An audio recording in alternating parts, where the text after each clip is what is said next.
9th of November and it's vlog 111. Just read this scripture out of Hebrews 7 verse 22. That Jesus has become a surety of a better covenant. Jesus has become the guarantee of a better covenant. I'll repeat what I said yesterday. When you see the word covenant, put the word blood in there, whether it's new blood covenant, old blood covenant. But if it's a covenant, there is blood involved.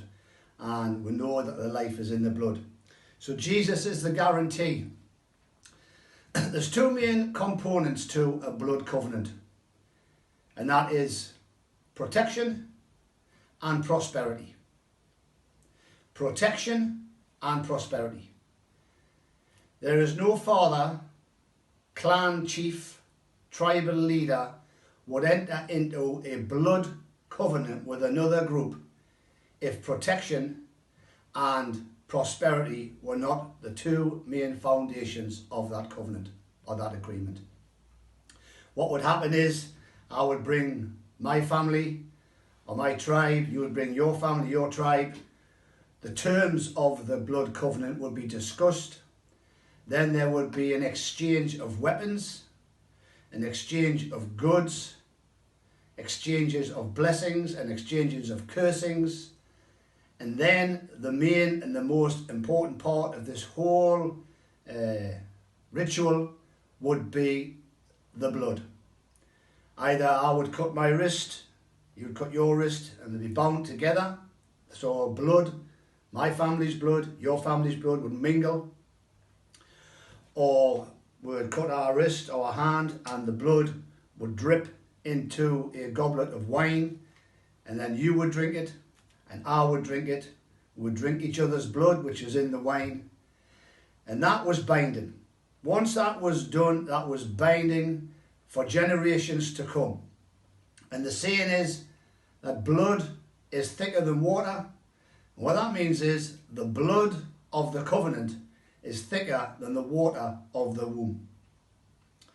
A blood covenant without protection and without prosperity in it is worthless. No self-respecting leader would enter into that. Because once you enter into a blood covenant with someone, then as soon as you need their assistance, anywhere, anytime, anywhere on the planet, they have to respond.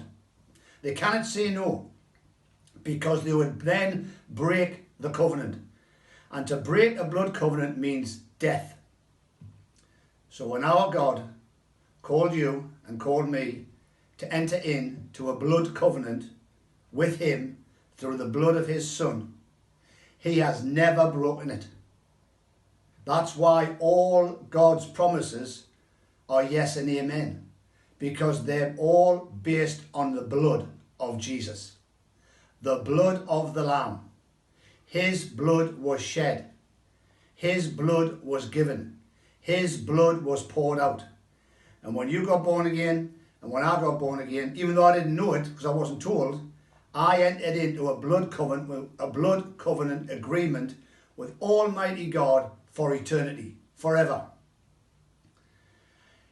So to ask for help, and to ask for assistance, and to ask for protection is the legal right of every born-again believer, because they're in a blood covenant with Almighty God. He doesn't need our help. He doesn't need our protection. He doesn't need our assistance, but we need his. There was an exchange when you got born again and when I got born again. Everything I had became his, and everything he had became mine. Everything that Almighty God is, was, or ever will be, is incorporated in the blood of Jesus. It's all incorporated in the blood of the Lamb. It's all incorporated in the blood of the new covenant. So you have the legal right, I have the legal right to make demands on the blood covenant. When Jesus said, ask and you shall receive, he was talking about the blood covenant. Make demands on the blood covenant. Go to your blood covenant partner, who is your heavenly Father, and make demands on the blood covenant, because it's legally right. You have the legal right to make demands on the blood covenant, because the blood has sealed it The blood has sealed it for you.